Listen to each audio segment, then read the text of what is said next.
سڵاوکی خانمانەتان لەبێ عەزیزانم، ڕەنگینم بە دیدارتان شاد بمۆلا بەسەرکردنەوەی خانمێکی دیکە.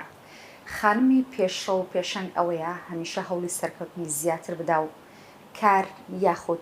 توانای لە کار و ئەرکە قورس و چارەنی سازەکاندا بەکار بهێنێت تا بۆ هەمووان بسەلمێنێت کە ژنان هەن و دەبن و باڵا دەکەن و تێدەگەن و پێدەگەن. میوانی ئەمڕۆشمان باشترین بەڵگەی ئەم دێڕانەیە. ئەویش خات و پەرێز ئەمری چالاکوانە و لە ئێستاشدا بەربژێرە باڵبژاردننی پەرلەمانی کوردستان. ئەم کاتت باش خات زۆر سپاس ئەم کاتێ ئێوە بینەرانی بەڕێستان باش. ئەمڕۆ کۆمەڵک پرسیار لەسەر ئەزمموی تۆ ئامادەکرا، بەڵام سەرەتا ئەم بوێری و تەحەداکردن و هێزی خۆسەلماندت چۆن بنیاتنا؟ زۆر سپاس بۆ ئێوە. دیارە کۆمەلگا زۆر کاریگەری هەیە لەسەر بنیادنانی کەسایەتی ئینسان. من لەبەرەوەی بەشێکی زۆر ژیانم لە گوند بەسەر بردیە. لۆیە هەمیشە هەست دەکەم کە کاریگەری گوندم زۆر بەسەرەوەیە. لە گوند لەبەرەوەی ڕۆڵەکان تا حەدێکی باشتر بە یەکسانی دابەشکراون، لەبەرەوەی ڕێزگرتن بەڕاستی لە بینی ژن و پیا و تا حەدێکی باش وەکیەکە. ڕاستە کۆمەڵێک مافی ژنان و مافی کچان زۆر بەوازحی پێشێل دەکرێت، بەڵام ئەمیش یعنی زۆر سنووردارترە، ینی ناتخاتە ناو سایکۆلۆژیای پلەدوو. ژیان لە گوند سایکۆلۆژیای پلەدوو بۆ هاوڵاتی بۆ ژن دروست ناکات، لە شار ئەمە دروست دەکات. ئەمە یەکێکە لە هۆکارەکان. هۆکاری دووەم خەمی نەبوونی دەوڵەتی کوردی لە منداڵیەوە لەگەڵە من گەورە دەبێت و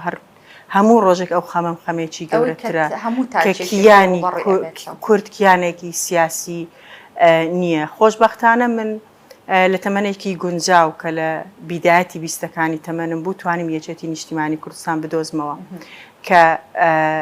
بتوانم لێەوە هەم فێر بم هەم ڕۆڵ ببینم، چونکە فێربوون بەبێ ڕۆڵبینین تواناکان دەکوژێت. یەکێتی نیشتیمانی کوردستان ئەو حیزبەیە کە تۆ چەندی توانات هەبێ دەتوانی لە ناوی بەکاربێنی. ئەتوانی وزەی خۆتی زیاتر تیاسەر بکەیت لەبەرەوەی دەرفەتی زیاترت بەڵێساوە. بۆ ئێمە کە ماڵمان هاتە شار، لەگەڵ ئەوەی کە من لە زانکۆ دەم خوێند، هەندێک جار چوار هەندێک جار 5 ئیشیشم دەکرد بۆەوەی بتوانم مەسرەفی خوێندنی خۆم دەرکەم، لەبەرەوەی من لە ئێواران دەم خوێن. زۆر سپاس. ئینجا لە شار هەستێکی تۆزێک قورس بۆ من دروست بوو کە ئەویش هەستی ئەوەیە کە دەبێت تۆ شەڕی هاوتایی بکەیت لەگەڵ پیاو. وەک گوتم ڕۆڵەکان لە گوند تۆزێک هاوسەنگترە لە شار. بۆیە من زوو ڕوبەڕووی ئەو هەستە بوومەوەیان ئەو زەڕورەتە بوومەوە کە مادام من لە گوند هاوتای برایەکەم بووم، هاوتای کوڕەکانی ناو خێزانەکەم بووم،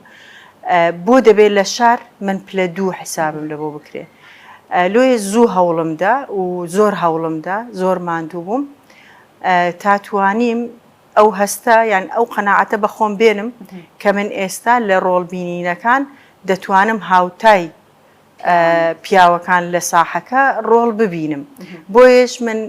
قەت ڕۆژێک لە ڕۆژان درێغیم نەکرد لەوەی کە کاری خۆبەخشی بکەم. زیاتر لە 15 ڕێکخراو هەن کە من کاری خۆبەخشیم تێدا کردووە. لە حیزب هەتا ئەو دەقەیە هەمیشە کاری خۆبەخشیم هەبووە، هیچ کاتێک ئیمتیازاتێکی ئەو تۆم لەناو ئەو حیزبە نەبووە کە کاری تێدا دەکەم. لە ڕاگەیاندن کاری باشم کردووە. ڕاگەیاندن مەدرسەیەکی زۆر فراوانە بۆ ئەوەی تاک بتوانێت تێیدا هەم تواناکانی خۆی بدۆزێتەوە، هەم خەمەکانی کۆمەلگا ببینێت، هەم معرفی باشش بڵێ هەم کە خەمەکانی دۆزیەوە ڕێگا چارەش بۆ خەمەکان دەدۆزێتەوە ڕاگەیاندن کار. بۆیە من ڕاگەیاندن کار لەلام زۆر گەورن. هیوادارم سەرکەوتوو بن هەمیشە ڕاگەیاندن کارە دەسۆزەکان. خات و پەرێز حوسڵەی کارکردنت زۆرە. ینی خاڵی سەرەکی ئەمە چیە ئەم کۆششە؟ ئایا ژنبوون تا یاخود بابەتێکی دیکەیە وای لێت کردووە؟ وەک گوتم ژنبوون وای لێ کردم کە زۆر زیاتر هەوڵ بدەم. ئەو کاتێک کە هەستم بەو جیاوازیەکەت کە لە شار هەیە لە بینی ژن و پیا و وای لێ کردم کە هەوڵەکانم زۆر زیاتر بکەم. کوردبوون ئەو زەڕورەتەیە کەوامان لێ دەکات ئێمە لە تاکی نەتەوەیەکی دیکە زۆر زیاتر خۆمان ماندوو بکەین هەتا بتوانین ئەو خەونەی کە هەمانە کاری بۆ بکەین بەڕاستی کە خەونی کیانێکی سربەخۆی کوردیە و بەداخەوە من لە ماوەی 12 ساڵی ڕابردوو بۆ خۆ دەزانی ئێمە لە ناوچەی شەڕژیاین شەڕی قورسی نەتەوەیی شەڕی قورسی بەڕاستی گەندەڵی و بێسیستەمی لە وڵات وای کرد کە دیسان هەوڵ بدەین تواناکانمان زیاتر بەکاربێنین و تواناکانمان زیاتر بەرزکەینەوە بۆیە من لە ناو خۆ لە دەرەوە کۆمەڵێک خوڵ و هەوڵی پێگەیاندنی خۆمی زۆرم داوە جگەلەوەی هەر لە منداڵیەوە لە گەنجێتیەوە با بڵێن لەو ڕۆژەی کە زانیم سیاست هەیە و کورد پێویستی بە سیاسەتێکی عەقلانەترە بۆەوەی کە بتوانین کیانێکی کوردی دروست بکەین خەونی من بوو سیاست بخوێنم بۆیە سیاسەتیشم خوێن بەشی سیاستم تەواو کردووە بڵێ ئەو بەشە وا لە تاک دەکات کە بەڕاستی هەندێک فراوانتر بیر بکاتەوە و ئەمە شتێکی دیکەیە لە شانسەکانی من خۆشبەختانە من لەو 12 ساڵەی کە جۆرەها شەڕ و توند و تیژی بەرامبەر بە ئێمەی کورد بەڕێوە چۆ من توانیم هەوڵی زۆر باش بدەم بۆ یەکێک لەو کارانی کە زۆر شانازی پێوە دەکەم بۆ یەکەم جار حیزبێک کۆمەڵێک گەنج چون لە پارچەیەکی دیکە یارمەتی کوردانی ئەو پارچەیەماندا لە جیاتی دوژمنکاری و دژایەتیکردن کە بەداخەوە بۆتە مۆدێلێک کە حیزبەکان و هەمیشە مشکلە بۆ یەکتر دروست دەکەن و قیادەی پارچەیەک ئێمە دەبینین چۆن کێشە و بربەز بۆ پارچەکانی دیکە دروست دەکات یەکێتی نیشتیمانی کوردستان خۆشبەختانە توانیمان ئەو دەست پێشخەریە بکەین کە من پرۆژەیەکم ئەو کات پێشکەش کرد لە 2015 سەرۆکایەتی شاندەکەم کرد 42 کەس چوین لە باکوور ماوەی 20 ڕۆژ بەشداری هەڵمەتی هەڵبژاردنمان کرد لە بەرژەوەندی کورد لەو پارچەیە لە ڕۆژ ئاوا دیسانە ئەوەندەی توانیم لە گەیاندنی هاوکاری هەم هاوکاری معنەوی و ئەو هەستەی کە تۆ پێیان بڵێ من لەگەڵتانم ئێمە لەگەڵ ئێوەین یەکەم چالاکوان بووم لە دوای سەرکەوتنی کۆبانە من گەیشتمە کۆبانێ بەداخەوە لە دەسەڵاتی کوردی ئەوەندە لە باشوور هەموو شتەکانی ناشیرن کردووە من ناچار بووم بە قاچاق خۆم بگەێنمە کۆبانێ و شیری منداڵان لە سنووری باکوورەوە بکڕم بیگەێنمە کۆبانێ بۆی منداڵ لە برسان نەمرێ لەوێ ئەو کاتەی کە لە ڕێکخراوێک کارم دەکرد لە چیای شەنگال دۆرپێچ کرابوو ئێمە ئەو کات بینیمان لەوێ بە پێی هەویەی حیزبی خواردن دەدرای ئەو خەڵکانی کە لە چیای شەنگال گیریان خواردووە چ لە شەڕکەرە ئازاکانی ئێمە و شەڕبانە ئازاکان و پێشمەرگە ئازاکان چ لە هاوڵاتی ئێزیدی کە لەوێ گیری خواردبوو بۆیە من ئەو کات لە ڕێکخراوێک کارم دەکرد توانیم ئەو ڕێکخراوە بگەێنمە قەناعەت کە ئێمە پێویستمان بە هاوکاری مرۆیی هەیە بە هاوکاری ئەو کاتی جەنابی سەرۆکی عێراق کاک دکتۆر فواد ماسووم و تەنسیقی بۆ کردین لەگەڵ وەزارەتی بەرگری ئەمریکا توانیمان بڕێکی زۆر باش خواردن بە تارەی حربی بە لە ڕێی پەرەشوتەوە خواردن بگەێنین ئەم زەرورەتانە وای کرد کە تاکە خەمێک کە شەوانە بە خەیاڵیەوە بنوم ئەوەیە بۆ بەیانی دەبێ ئێمە چی بکەین بۆ ئەو میلەتە چی بکەین بۆشن چی بکەین بۆ منداڵ چی بکەین بۆ نەتەوە خۆشبەختانە خۆشبەختانە توانای خۆت زیاتر فراوان بکەی لە بوارە خۆش خات و پەرێزێکێک لە جوانیەکانت ڕۆحی هاوکاریتەوە کاری خۆبەخشیربان ئەمە تا چەند ئاسوودەی کردویت لە سەروی ئاسوودەییەوە ئەزانی بۆ نمونە من یاسایەک پرۆژە یاسایەکم پێشکەش کرد تەمان سەرەتا من لە 2015 سەرەتا لە پەرلەمانی کوردستان پێشکەشم کرد پێشکەشی ئەنجومەنی وەزیرانم کرد دوای ئەوەی وا کە جوابم نەبوو پێشکەشی پەرلەمانی عێراقمان کرد لە ڕێیەکێتی ژنانەوە ئەم یاسایە بوو بە خەونێکی زۆر جددی من کە ئیلا دەبێ پێی بگەم ئەوە بوو کە بەپێی ئەو پرۆژەیە لە ساڵی 2015 من یەک ڕۆژ بەبێ خەیاڵی ئەم پرۆژەیە سرم نەنایەوە هەتا لە 2021 لە پەرلەمانی عێراق بڕیاری لەسەردرا و لە 8 مارسی 2021 سەرۆک کۆماری عێراق لە ناو پەرلەمانی عێراق واژۆی کۆتایی لەسەر کرد و چۆ بواری جێبەجێکردن ئێستا هەموو تاکێکی ڕزگاربووی دەستی تیرۆرستانی داعش مانگانە موچەیەکی باشی هەیە، کۆمەڵێک دەرفەتی باشی هەیە، کۆمەڵێک هاوکاری و ئاسانکاری باشی هەیە. ئەمە یەکێکە لەو کارانەی کە من زۆر شانازی پێوە دەکەم و شتێک زۆر گرنگە بۆ تاک ئازیز گیان، ئەویش ئەوەیە کە واز نەهێنین، بەردەوام باوەڕ بکە کەسایەتی زۆر دیار حتا لە ناو ئێزیدیەکان گوتویانە ئێمە باینە وازمان هێنابوو، تۆ چۆن وازت نەهێنا؟ بۆ نمونە ئەو کاتێک کە ویستم مۆڵەتی شۆفێری لە 2007 بەدەست بێنم، دیم کە چوومە دەرگوتیان من ئەسڵەن نەمەزانی عمومی و خصوصی هەیە، یعنی مۆڵەتی گشتی و هەیە مۆڵەتی تایبەتی هەیە. لەوێ گوتیان تایبەتی یان گشتی، کەسێک لە لاتر هاواری کرد گوتی کواژن دەتوانێت گشتی وەربگرێت. لێم بۆ عینادیەک کە ئیلا بێ من گشتی ئیلا دەبێ من کار بکەم بۆی ئەو دەستەواژەیە نەمێنێ لە ناو وەزارەتی ناوخۆ بەڕێوەبەراتی گشتی هاتو چۆ هەر ئەو ڕۆژە هاتمەوە بۆی دەڵم ڕاگەیاندن ینی منبەرێکی زۆر باشە و سیلاحێکی زۆر باشە بۆ ڕاگەیاندن کار. ئەو کات من کاری پامنێری چەند ڕۆژنامەیەکم دەکرد یعنی لە کاتی جیاجە، ئەگەر غەڵەت نەبم ئەو کات پامنێری ڕۆژنامەی چاودێر بوو. تەلەفۆنی زۆرم کرد هەتا توانیم کۆمەڵێک خەڵکی زۆر باش بێنمە سەرخەت. هەر ئەو شەوە بەڕێوەبەری گشتی ئەو کات گوتی کاکە بەیانی وەرە فۆرمی مۆڵەتی گشتی وەرگرە. کە چوم ڕێکارەکان بەنەوە ئەیەک بوون بۆ من نەدەگونجا دەبووە 15 ڕۆژ لەسەر جا دەبوەستی و نازانم چی نەم کرد، خۆم وەرم نەگرت، بەڵام ئەو دەرگایان کردەوە کە شتێک نەمێنێ بە ناوی عورفی قانونی کە زوڵمی گەورە بێ بۆژن. ئەو کاتێک کە کچانی ڕزگاربووی دەستی داعش دەهێنرانە سەر شاشە، نووسراوێکم بۆ ئەنجومەنی وەزیران کرد بە تاقیتەنیان نووسیم چالاکوان پەرێز عومەر، ئەبێ شاشەکان قەدەغە بکرێن لەوەی شێوازی هاتنەوەیان لەسەر تەلەڤیزیۆن و لەسەر شاشەکان باز بکرێت. خۆشبەختانە بڕیاری ئەنجومەنی وەزیران لە ڕێگای وەزارەتی ڕۆشنبیریەوە گشتاندنی بۆ کرا و قەدەغە کرا. بۆیە گرنگە کە مادام داواکاریەکەت مادام خەونەکەت منطقیە و خزمەت بە گشتی دەکا دەبێ وازی لێ نەهێنی. باشە هەر لە چوارچەوەی ئەوەیە 7 ساڵ بەردەوام بووی و کۆڵت نەدا هەتا پرۆژە یاسای ڕزگاربووانی ئێزدید کردە ئەرزی واقع. من ئەمە بزانم کە بیرۆکەی سەرەتات ئەمە لە چیوە سەریالداوە چۆن توانیت کەوا لە پەرلەمانی عێراق بخرێتە بواری جێبەجێکردنەوە، ینی بە هەوڵی خۆت بخرێتە بواری جێبەجێکردنەوە؟ بەڵێ من چۆن بیرم لەو بابەتە کردەوە، ڕۆژێکیان لە کەمپێک کۆمەڵێک کچی ڕزگار بووم دیت، بێگومان یەکەم کچانی کە ڕزگار دەبوون لە دەستی داعش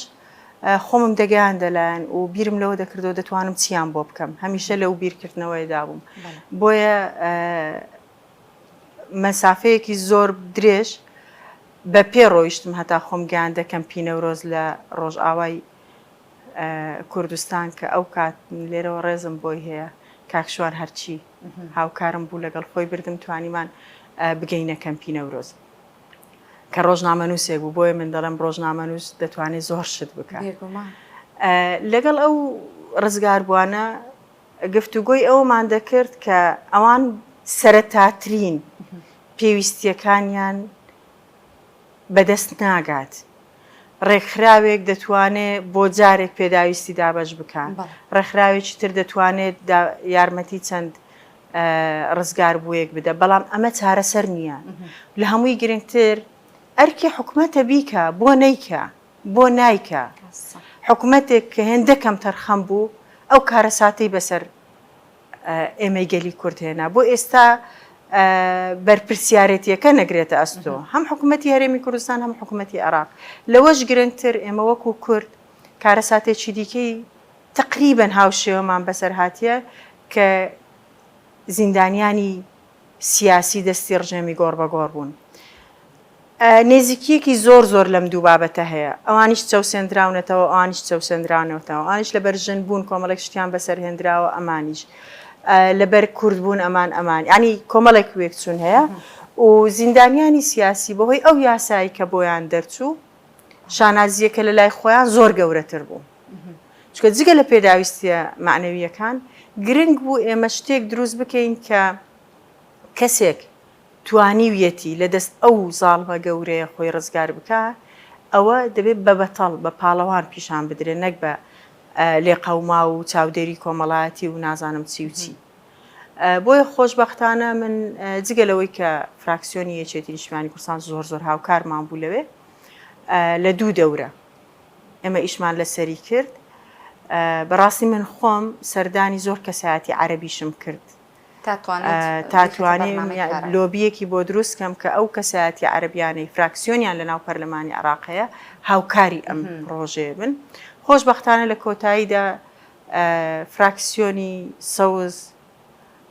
زۆر پشتیوانی لە بابەتەکە کرد و توانیمان کە لە ڕێگای سەرۆکایەتی کۆمارەوە پرۆژەکە جارێکی دیکە پێشکەشی پەرلەمانی عێراق بکرێتەوە و بخرێتە ناو بەرنامەکانی کار و بە پشتیوانێکی جددی فراکسیۆنی یەکێتی و کۆمەڵێک فراکسیۆنی عەرەب ئیشی لەسەر کرا و کرا بە یاسا دەست خۆش بە جێگەی شانازیت خات و پەرێز گر بڵین سەرۆک مام جەلال تۆ چی لەبارەواڵێت یەکێکە لە پیرۆزیەکان زانی سەرۆک مام جەلال بەتەنیا لەبەرەوە ناکە هەڵگیرسێنەر و دامەزرێنەری هەمیەکێتی و شۆڕشی نوێیە بەڕێز مام جەلال لەبەر ئەوەی لەو تاکە کەسە نادیرانە بووە کە زۆر بە چاوێکی یەکسان سەیری هاوڵاتی کردووە بە تایبەت لە مەسەلەی مافەکانی ژنان زۆر جددی بووە سەرۆک مام جەلال بوو کە قەدەغەی کوشتنی ژنی بە هەموو شێوەیەک واژۆ کرد و بڕیاری لەسەردا و هانیدا مافە سیاسیەکانی ژنان بەشداری ژنان ئێمە دەزانین کە سەرۆک مام جەلال و دادەهێرۆ پێکەوە توانیان کە پەیامی بەشداری یەکسان لە نێوان ژن و پیاو لە کوردستان بچێنن بۆیە ناتوانم بەڕاستی پێناسەی مام جەلال بکەم بەڵام مەدرسەیەکە ئەمڕۆنە نەوەکانیشمان سوود لەو مەدرسەیە وەردەگرن گرنگە کە ڕێبازی مام لەلایەن یەکێتی نیشتیمانی کوردستانەوە هەم بە تەواوی جێبەجێ بکرێ هەم بگەێنرێتە تاک بە تاچی خەڵک بەڵێ زۆر باشە خات و پەرست من هەمیشە کردومە بە یاسا یعنی نەکرێ ئێمەی تاک بەجددی ئەو هەموو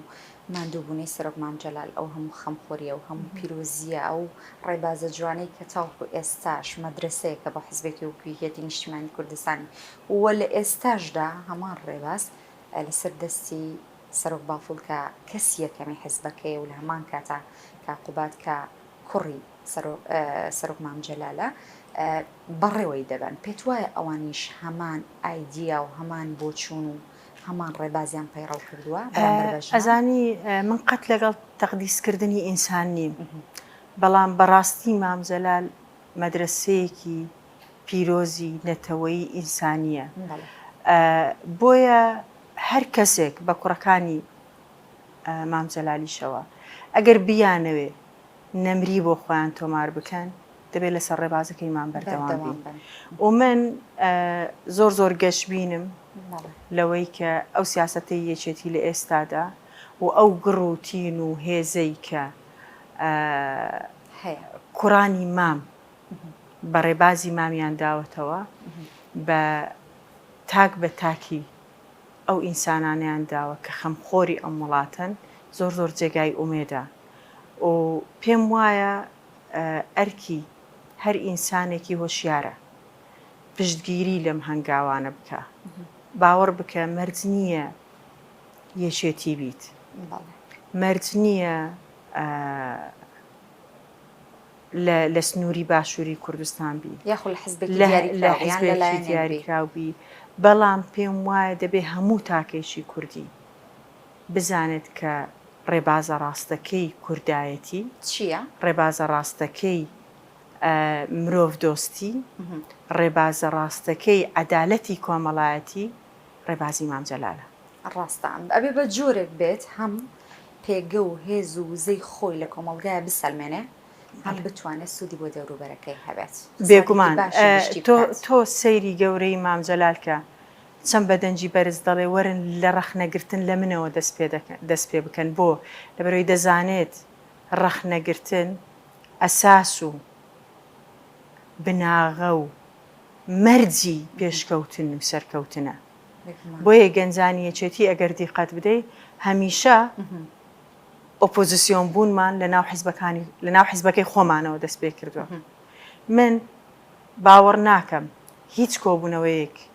بەسەر مندا تێبقەڕی بێت کە تێیدا ڕەخنەیەک و دەیان ڕەخنم لە حیزبەکەی خۆم، لە سیاسیەکانی حیزبەکەی خۆم، لە کارەکانی حیزبەکەی خۆم لە پێناو باشترکردن نەگرت بێت. ئەمە ئەو هێزەیە کە بەڕێز مام جەلال بە هەموومانی بەخشیە. ئەو هاندانەیە کە سەرۆک بافڵ ڕەخنەگرتنێک بە جورئەت وەسف دەکات و هانی کادرەکانی دەدا لەسەری بەردەوام بن. لێ پێم وایە دەبیت هەموومان زۆر بەجددی لە ڕێبازی مام تێبگەین و کاری پێ بکەین. دەستە خۆش بێ خات و پەرێز مەزنی کاری خۆبەخشیت وای کرد کەوا ڕێزت لێ برنرێ و بڕوانامەت پێ ببەخشرێ. ئەمە چه هەستێک بوو بۆ تۆژن کاتێک لە بەرامبەر ئەبینی لە بەرامبەر تواناکان لە بەرامبەر وزەت خزمەتەکانت لە هەمان کاتا پێزانی نەبێ ئەگەر لە هەر لایەنێکەوە پێزانین هەستێکی زۆرت پێدەبەخشێ بەڵام من هەمیشە پێم وا بوو ئەو کارانەی کە دەیکەم ئەرکە و پێویستە بیکەم لە حاڵەتی جێبەجێکردنی ئەرک هەنگاوێکی ئاسایی دەنەی لە حاڵەتی جێبەجێنەکردنی ئەرک خیانەت دەکەی اینجا خیانەت لە ڕێبازەکەتە خیانەت لە نیشتیمانتە خیانەت لە مرۆڤایەتیە. لێ بەڵێ ئەو ڕێز لێنانانەی کە بۆم کراون لە ژیانمدا هێزی گەورەیان پێبەخشیوم بە تایبەت یەکێک لەو ڕێز لێنانانەی کە زۆر دڵی خۆش کردوم من لە ناو دەرەوەی کوردستان ڕێز لێنانم لۆکرایە بەڵام یەکێک لەو ڕێز لێنانانە ئەو ڕێز لێنانە بوو کە بە بیرۆکەی ژنێکی ئازا و لە ناو حرەمی پەرلەمانی کوردستان لە پێناو کارکردنم لەگەڵ ئەوەی کە من پەرلەمانتار نیم و چالاکوانێکم بەڵام ئەرکێکی گەورەی پەرلەمانیم توانی شەڕی جددی بۆ بکەم کە مەسەلەی یاسای ڕزگاربوانی دەستی داعش بوو. ئەمە یەکێکە لەو ڕێزلێنانە کەش زۆر شانازی پێوە دەکەم بەڵام من هەموو کارێک کە خزمەتی ژن منداڵ نیشتیمان بکات بە ئەرکی سەرشانی خۆی دەزان و منەتی کەسی لەسەرنیانی بێگومان دەستە خۆش بێت تۆک و چالاکوان و گۆکاری ڕێکخراوی بەردەوام ماندووبوویتە بەردەوام کارت بۆ بابەتی مافی ژن و بەگشتی مافی مرۆڤ و منداڵان کردوتە بەڵام لە ئێستاە کە بەربژێری بۆ بژارنی پەرلەمانی کوردستان پێم خۆشە بزانم ئەگەر ئینشاءالله هەرچەنە خانمێکی سەرکەوتی بەڵام ئەگەر سەرکەوتی و وی بە ئەندام پەرلەمانی کوردستان ئەو کاتە پلان چییە بۆ پرسیژنان؟ یەکێک لە کێشە گەورەکان کە لە چەند ساڵی ڕابردوو ڕوبەڕووی ئێمەی خەباتکارانی ژن بۆتەوە مەسەلەی هەوڵدانە بۆ بەلاڕێدابردنی دەستەواژەی ئازادی ژن و مافی ژن. ئێمە کە باسی مافی ژن دەکەین باسی ئەو فۆرمە ناکەین کە ئێستا لەلایەن هەندێک دەستگا و بە تایبەت لە هەولێر بازاری بۆ گەرم دەکرێت گەنجانی بۆ هاندەدرێ بۆی هەموو شتێکی ژیانیان لەبیر بچێتەوە و خەریکی بابەتی بازرگانیکردن بە ژن و بەجستەی ژن بن. ببوورە کە ناچارم بیڵێم ژنان لە دەرەوەی کوردستانەوە دەهێنرێن بۆ ئەوەی لێرە گەنجانیان پێوە سەرقال بکرێت. من قەت لەگەڵ ئەو ئازادێنیم و ئەو ئازادی نییە هەر ناوێکی دیکەی لێدەنی بەڵام ئەو ئازادی نییە. پلانی سەرەکی من بۆ قەزیەی ژن لە ناو پەرلەمانی کوردستان ئەوەیە کە بە خەڵک بڵێم و کە بە یاسا هەم ئەو شێوازە ناشیرنەی بازرگانی کردنە دەبێت کۆتایی پێبێت هەم مافی ژن عەدالەتی کۆمەڵایەتیمان داوا کردووە. ئەمن دەمەوێت مافەکانی من لەگەڵ هیبرایەکەم و هاوسەرەکەم عەدالەتی تێدا بێت تەواوکاری تێدا بێت یەکسانی ژن و پیا و پێداویستەکانی من تێر ناکات وەکو ژن. من پێویستم بە عەدالەتی کۆمەڵایەتی هەیە، بە دادپەروەری لە نێوان ئینسانەکان هەیە. پێم وایە دەبێ کۆمەلگا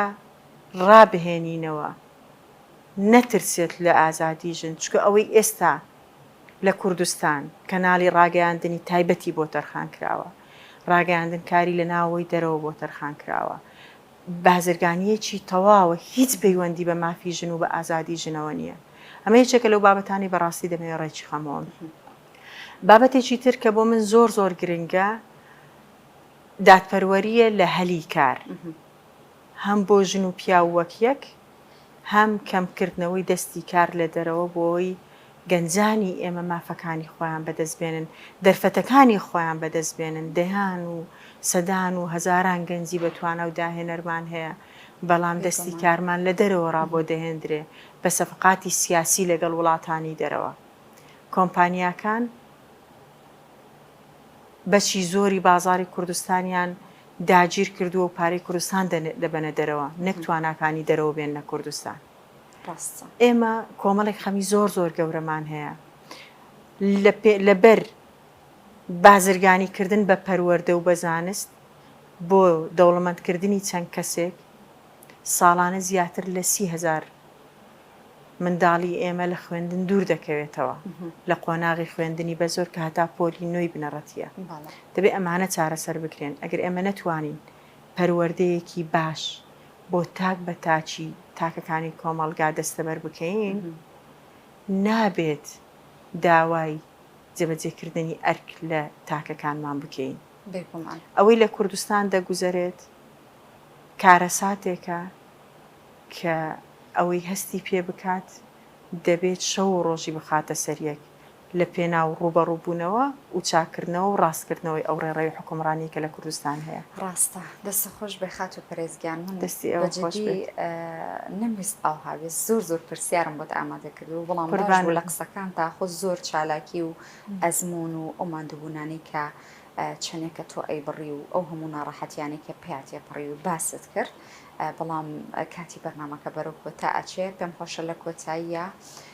من ئەمە بۆ من گرنگەوە بە تایبەتی بۆ خانمان، چکە ئەمە پرۆگرامێکە ئەم خزمەت بەو خانمانەیە کە وەکو جەنابەت پێشڕەون هەم خزمەت بەو خانمانەشەکە تاوەکو ئێستا هۆشیار نەکراونەتەوە یاخۆت دیل کراون لە نێو خێزانێکی دەستیان نەگەیشتووە بە هەندێک چیتی بۆ ئەو خانمانی کە سەرەتای تەمەنیانە وەکو خانمێکی سەرکەوت و چیان پێ ئەڵەی چۆن هەنگاو بۆ ئامانجەکانیان بوون؟ کۆڵمەدەن. من لە خانەوادەیەک بووم، یەکەم کچ بووم لە ناو خانەوادەکەی خۆم، زانکۆم تەواو کرد، لە دەرەوە ئیشم کرد و کۆمەڵێک شتی دیکە. من پێم وایە کە کۆڵنەدان وازنەهێنان باوەڕبوون بەو ئامانجەی کە هەتا زۆر مەرجە بۆ ئەوی بتوانیت بە خەونەکەت بگەیت ئەو سەرکەوتوش بێت. زۆر سپاس ببوورە. وەڵام من دەمێ یەک داواکاریەک مادام ئەمە لە هەڵمەتی هەڵبژاردنین یەک داواکاریەکی جددی لە خەڵک بکەم، ئەویش ئەوەیە کە لە کاتی دەنگدانە عاتیفە بخەینە لایەکەوە، هەوڵ بدەین کام حیزبە دەتوانێت نوێنەراتی خەمەکانتان و کۆششی بۆ داخوازیەکانی ئێوە هەبێت، ئەم حیزبە هەڵبژێرن. کام کاندیدە دەیزانن کە دەتوانێت شەڕی بەرژەوەندیەکانی ئێوە و مافەکانی ئێوە ئەم کاندیدە هەڵبژێرن. ڕەنگە ئێمە لە ڕابردوو چەند جارێک هەم لە ڕووی حیزبیەوە هەم لە ڕووی تاکە کەسیەوە کێشەی گەورە بۆ پەرلەمان دروست بۆ بەهۆی عاتیفە دەنگدانی خەڵک. هیوادارم ئەو جارە ئەمە بەلاوە بنین، هیوادارم بتوانین تاک بە تاک بەشداری لە هەڵبژاردن بکەن بۆی بتوانین لە ڕێی هەڵبژاردنەوە شەڕی مانەوەی کیانی کوردستان بکەین، چکە ئێمە دەزانین کە لە حاڵێکدا دەژین کە خەریکە دەگاتە نیوەی کوردستان داگیرکەری کوردستان کە هاتۆتە ناو کوردستان. ئێمە دەزانین شەڕەکانمان لەگەڵ حکوومەتی عێراق بە خراپی بەڕێوە دەچن. لە دنیادا نییە حکوومەتی ناوەند دەڵێ وەرن موچەکانتان هاوتا بکەم وەرن سیستەمی بانقی بەهێز بکەن بۆ ناوچەکانی خۆتان کەچی بەرپرسیارانی ئێمە ڕێگرن لە هاوتاکردنی موچە ڕێگرن لە گەیشتنی مافەکان ڕێگرن بەوەی کە بۆ نمونە بانقەکانی ڕافیدەین و ڕەشید کە دەیان قەرز و دەیان دەرفەت بۆ گەنجانی عراق دروست دەکەن دەسەڵات دارانی ئێمە ناهێڵن بۆ نمونە لە پایتەختی کوردستانیش فەرع بۆ ئەم بانقانە بکرێتەوە بۆیە گرنگە کە تاک بە تاکمان ئەرکەکانی خۆمان بزانین و شەڕ لە پێناو چارەسەرکردنی ئەم کێشە قوڵە نەخوازراوە دروست کراوانە بکەین دەستە خۆش بێ دەستی ئەوە خۆش سەرکەوتوو ئەبی و چاوەڕێکاری باشتر و جوانتر ئینشاءڵڵا داهێنان شتەکارەکان تاکەی زیاتر لە پای بەشداربوونت لە پرۆگرامەکە ئێمە قەڵغانی ڕێزلێنان کە ئیچێکە لە یاساکانی پرۆگرامی پێشڕەوان وەسپاس کە ئەمڕۆ جلی کوردیت لەبەر من پۆشیت حەز بە جلی کوردیان طبعاً شانازیەکی گەورەیە جلی کوردی یاساییتر ئەوەشی جلی کوردی پێشتر نەپۆشیوێ لەبەر خاتری من لە پرۆگرامەکە پۆشیوێتی دەستت خۆش بێ زۆر سپاس هەر بژیت مێدەکەم کەوا شانی زۆر لەوە زیاتری زۆر سپاس لە کۆتاییە ئێمە تێنووسی پرۆگرامی پێشڕەوانمان هەیە واتە دەفتەرێکی یادەوەری کە ئەمە لە ئەرشیفی پرۆگرامی پێشڕەوان ئەمێنێتەوە دەستنووسیام و خانمە سەرکەوتوەکان ئەنووسینەوە ئایا سەبارەت بە بەڕێوەچوونی بەرنامەکەی من شێوازی پرسیارەکانم لەکوێ تێبینیت هەیە ڕەخنە پێشنیار ئەتوانی لێرەیە بەجێ بهێڵی یا خۆت سەبارەت بەوەی کە پێت باشە کام خانمی دیکە هاوشێوەی خۆت لە پرۆگرامەکانی داهاتوە من بەسەری بکەمەوە و بە شایستی ئەزانی ئەتوانی دەستنووسێکی خۆت بەجێ بهێڵێت فەرموو بەوە کۆتایی بە پرۆگرام تۆ بەردەوام بە لە نووسین و ویستم لە ئاخیر پرسیارتەوە دەست پێ بکەم ژنێک کە پڕە لە ئازایەتی پڕە لە قوربانیدان پڕە لە کاری خۆبەخشی و دڵسۆزی ناوی هاناشوانە هاناخان لە سلێمانیە هیوادارم ئەگەر بەسەرتان نەکردوێتەوە بەسەریکەنەوە بەسەرمان نەکردوێتەوە بەڵام ئینشاءڵڵا چاومان لەسەر هەموو خانمە سەرکەوتوەکانی کۆمەڵگایە هەدەف و ئامانجی پرۆگرامی پێشڕەوان ئەوەیە کە لە هەر پێگەیەکا بێ لە هەر لایەنێکا بێ ئێمە جیاوازی نەکەین تەنها ئەرکی ئێمە بەسەرکردنەوە و خزمەتکردنی خانمە سەرکەوت و پێشڕەوەکانی کۆمەڵگای دەستان خۆش فەرموو دەستان خۆش بێت بەڵێ خۆشەویستانم ئازیزانم خانمان چونکە ئەمە پرۆگرامێکە تایبەت بە ئێوەی خانم بە تایبەتی و خانمانی کە سەرەتای تەمەنیانە ئومێد دەکەم کەوا بتوانین لە ڕێگەی ئەم پرۆگرامانەوە هەم خزمەتی خانمە پێشڕەوەکانمان کردبێت و هەمیش هۆشیاریەکمان بە لانی کەم بە ئێوەی خۆشەویستدا بێ بە تایبەتی و خێزانانەی کە ڕێگرن لە بەردەم بیرۆکە و هیوا و ئامانجی خانمەکانیان ئیتر ئایا کچیانن ژەمیانن بە هەر جۆرێک بێ ئومێدەکەم هۆشیاریمان پێتان بەخشی بێ و خزمەتی خات و پەرێزمان کرد بێ تا پرۆگرامێکی تر و بەسەرکردنەوەی خانمێکی دیکە لە هەر کایەکی دیکە بەخوای گەورەتان ئەسپێرم خواتان لەگەڵ.